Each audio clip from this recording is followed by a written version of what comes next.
Hello everyone, daily current affair series में आज हम लोग देखेंगे 19 मई 2022 के करंट अफेयर। तो आते हैं आज के पहले करंट अफेयर पे। विश्व बैंक ने श्रेष्ठ परियोजना को लागू करने के लिए किस राज्य को 350 बिलियन अमेरिकी डॉलर की मंजूरी दी? आपके पास ऑप्शन है। Option A Bihar, option B है गुजरात, ऑप्शन सी है असम, ऑप्शन डी है पंजाब। तो सही आंसर क्या होगा? ऑप्शन बी आपका यहाँ पे सही आंसर हो जाएगा, गुजरात।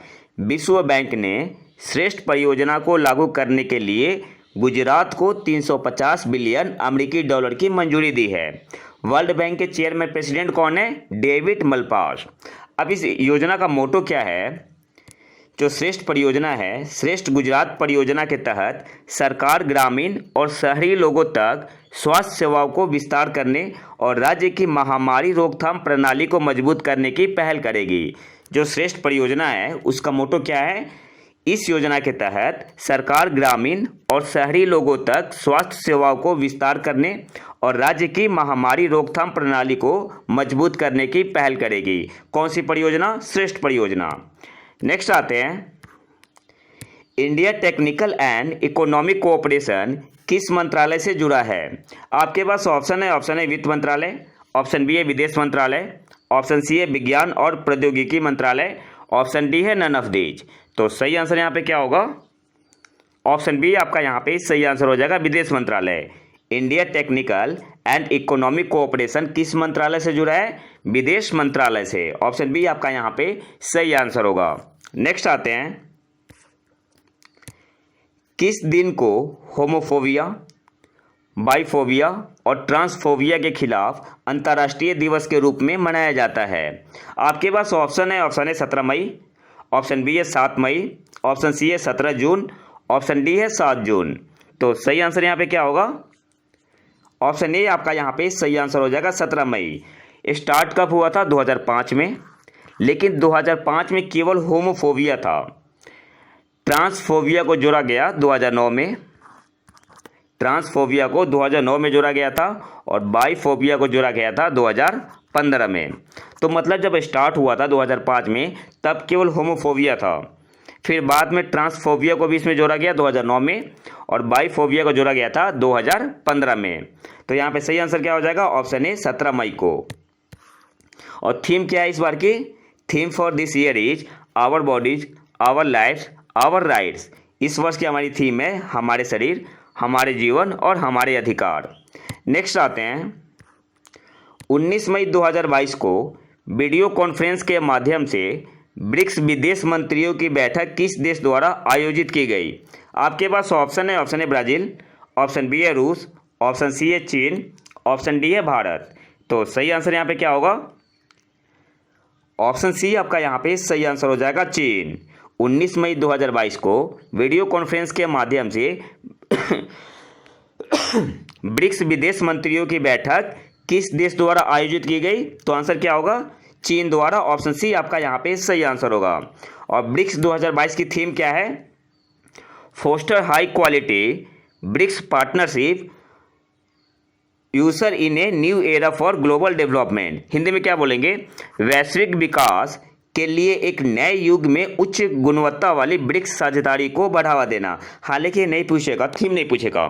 थीम इसलिए नहीं पूछेगा क्योंकि काफ़ी लंबा थीम है और थीम हमेशा छोटा पूछता है एग्जाम में। नेक्स्ट आते हैं, circular economy in municipal solid and liquid waste पर एक रिपोर्ट किसने जारी की है?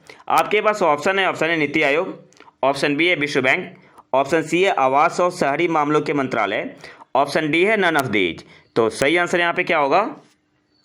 ऑप्शन सी आपका यहाँ पे सही आंसर हो जाएगा, आवास और शहरी मामलों के मंत्रालय ने circular economy in municipal solid and liquid waste पर एक रिपोर्ट किसने जारी की है? तो आंसर क्या होगा? आवास और शहरी मामलों के मंत्रालय ने। ऑप्शन सी आपका यहाँ पे सही आंसर होगा।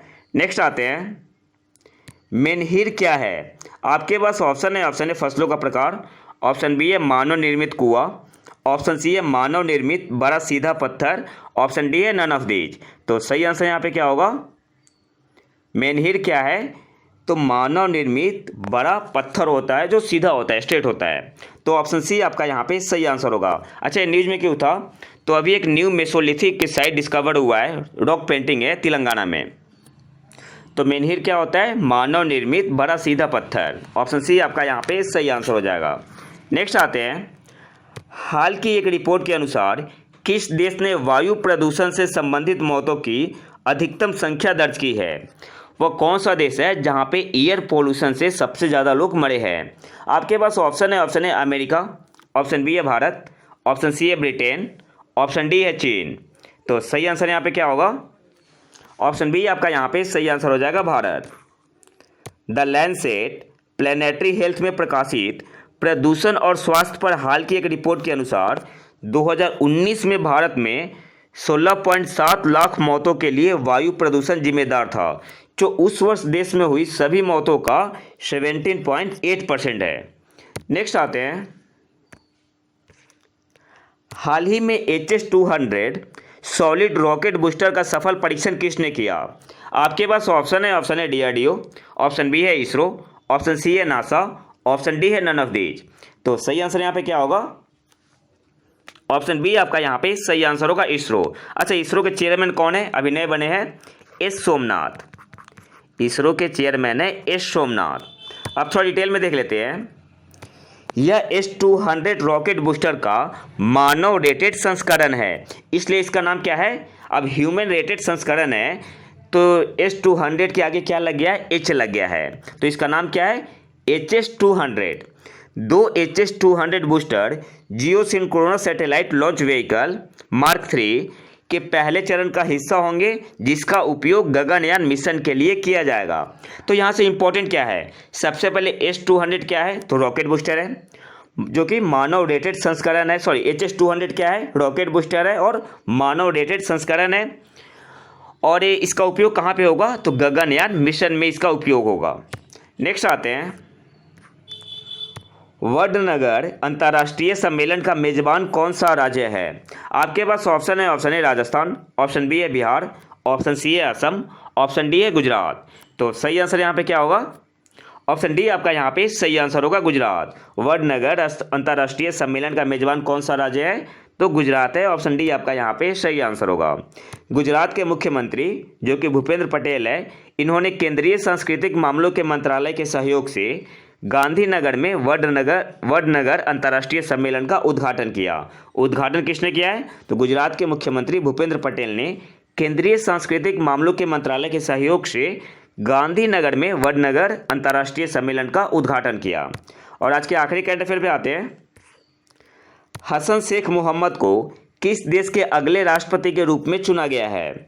आपके पास ऑप्शन है सोमालिया, ऑप्शन बी है जर्मनी, ऑप्शन सी है दक्षिण अफ्रीका, ऑप्शन डी है फ्रांस। तो सही आंसर यहाँ पे क्या होगा? ऑप्शन ए आपका यहाँ पे सही आंसर हो जाएगा, सोमालिया। हसन शेख मोहम्मद को सोमालिया का अगले राष्ट्रपति के रूप में चुना गया है। तो ये तो था हमारा 19 मई 2022 का करंट अफेयर। अगर वीडियो पसंद है तो लाइक करें और चैनल को सब्सक्राइब जरूर कर लें। मिलते हैं नए वीडियो में नए टॉपिक के साथ, तब तक के लिए नमस्कार, जय हिंद।